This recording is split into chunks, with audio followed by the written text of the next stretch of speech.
कांग्रेस नेता कांतिलाल भूरिया का कहना है कि मध्य प्रदेश में भ्रष्टाचार चरम पर है। वहीं चुनाव के दौरान बीजेपी सरकारी कमिश्नरी का दुरुपयोग कर विपक्ष को कमजोर करने का काम करती है। चुनाव में भी सरकारी कर्मचारी हो, किसान हो, युवा हो, सबको डरा धमका कर या उनकी कमजोरी को पकड़कर बीजेपी चुनाव जीतती आई है। इस पर कहीं न कहीं रोक लगाना चाहिए, क्योंकि अब बीमारी पकड़ में आ गई है और इसका इलाज भी होगा। भाजपा द्वारा उन्हें डराया जाने के सवाल पर भूरिया का कहना है कि वह कांग्रेस के सच्चे सिपाही हैं। बीजेपी वाले उनसे ऐसा करने का साहस भी नहीं कर सकते हैं। Bureau report. मंत्री के इशारे पे पूरा फॉरेस्ट कामला लग गया था आपके खिलाफ। पूरा प्रशासन पूरा लग गया था। फॉरेस्ट विभाग के अधिकारी, फॉरेस्ट गार्ड और सारों सबको उन्होंने कार्यकर्ता बना के मैदान में उतारे और लोगों को गुमराह किया। लोगों को धमकी दी गई। किसानों को कहा कि तुम अगर बीजेपी में तुम्हारा पट्टे निरस्त हो जाएंगे, तुम सरकारी ज़मीन पे कब्जा करके बैठे मकान बना वो तोड़ दिए जाएंगे, ऐसी बना के धमकियाँ दी गई। तब लोग समझ रहे थे कि भाजपा ने इस 10, 12, 13 साल में भाजपा से लोग उब गए थे। झूठे सपने मोदी जी दिखाते रहे और प्रदेश के मुख्यमंत्री दिखाते रहे और लोग होना जाना कुछ नहीं है। इसलिए पर उनको डराया गया, धमकाया गया और झूठे और पैसों में उन्होंने पानी जैसा पैसा पाया है। लगभग कितना पैसा खर्च हुआ होगा? लगभग कितना पैसा खर्च हुआ होगा? आप भी हिसाब लगाओ तो हिसाब में आ नहीं पाएगा, इतना पैसा लगा दिया। दल बदल से नुकसान हुआ क्या पार्टी को? दल बदल से दल बदल बहुत सारे लोगों ने किया था, उससे नुकसान हुआ चुनाव में? तो भाजपा ने, इसलिए मैं कह रहा हूँ, लोकतंत्र की हत्या की। उन्होंने दूसरी पार्टी के, कांग्रेस पार्टी के लोगों को डराया, धमकाया। किसी पर किसी प्रकार का केस था, कोई और बात थी और तुमको जेल भेज देंगे, तो डराया, धमकाया और बाकी पैसा दिया गया।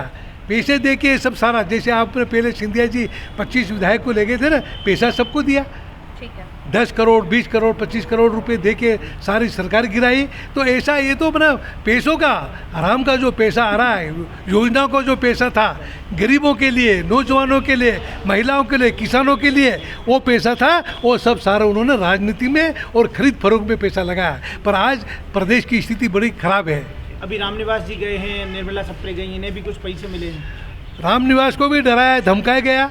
उसके खिलाफ कोई केस थे, वो केस में तुमको जेल भेज देंगे। तो ये सब सारा डराने धमकाने का काम किया और लोग डर के मारे चले गए। भाजपा का कोई भरोसा नहीं, झूठे केस बना के जेल में भिजवा देंगे। 20 महीने, 2 महीने, 4 महीने भरे पर जेल में पड़े रहो। अब उसको केसरी को, अरविंद केजरीवाल को क्या हुआ? उनको झूठे फंसाया, अब जाके वो अभी भी जमानत नहीं हो पा रही है। तो ऐसे कांग्रेसी हैं, पुराने नेता हमारे सामने कैसे आएंगे बीजेपी वाले? उनकी हिम्मत है? आपको नहीं डराया, धमकाया? हाँ, हमको क्या धमका? उनको ठीक कर दें हम। हरा तो दिया, लेकिन आपने जैसे बोला कि प्रत्याशियों को बुलाया गया फैक्ट फाइंडिंग कमेटी में जो लोग आए होंगे, तो नकुल नाथ भी प्रत्याशी हैं, दिग्विजय सिंह जी भी प्रत्याशी हैं, वो कमलनाथ जी वगैरह उनसे मिल लिए थे 1 to 1 उन्होंने कर लिया था। तो इसलिए, और बाकी जो भी बात है, आते जा रहे हैं, लोग आते जा रहे हैं, मिल रहे हैं। हमारे जितने भी आए हैं AICC से, वो सबकी बात सुन रहे हैं। लेकिन इन बड़े नेताओं को क्या PCC आने में कोई समस्या आ रही है? बाकी लोगों के साथ मिलने में क्या है? नहीं, काय की समस्या? हमारी मूल संस्था, हमारी मूल संस्था, उन्होंने मिल लिया बाहर, उन्होंने कहीं सरकारी हॉस्पिटल मिल लिया, उधर मिल लिया और अपने काम में लगे हुए हैं। भाई PCC तो हमारी मातृ संस्था है, यहाँ आने में कोई डरने का सवाल ही नहीं। लेकिन आने से बच रहे हैं आजकल बड़े नेता। PCC बड़े नेताओं से पहले वो पर्यवेक्षकों ने मिल लिया था। अब यहाँ पर खुली चर्चा करे, जो मिलना चाहे मिल लो। भाई सर, जीतू पटवारी ने कहा है कि शिक्षा होगी अगर बड़े नेता नहीं तो ऐसा है, जो मैंने चुनाव लड़े थे उन्हीं को ही बुलाया गया है। सर, आज की कमेटी की बात कर रहे हैं। हाँ, तो वही तो, हाँ, नहीं, उन्होंने बात कर ली थी। दिग्विजय सिंह साहब ने भी उनसे मैंने पर्सनली बात कर ली थी। लोकसभा चल रही है, उसमें वो लगे हुए राज्यसभा में, और ये सब सारी चीज़ें जिनसे वहाँ पर जहाँ मिलने, उनको मिल के उनकी अपनी बात रख दी। 1 to 1 बात अलग अलग करना है, कोई सामूहिक तो मीटिंग तो है नहीं, इसलिए यहाँ आना जरूरी नहीं था। जो बातें हो गई और हम लोग मिले नहीं थे, हमने आज जाके, उन्होंने अपनी जो सारी बातें चुनाव संबंधी और भारतीय जनता पार्टी की जो कलाकारी हुई और अधिकारियों को कार्यकर्ता बना लिए और उन्होंने पूरे चुनाव को, उन्होंने पूरा लोकतंत्र की हत्या की है भाजपा ने। तो ये सारी चीज़ें अब जनता अब समझेगी।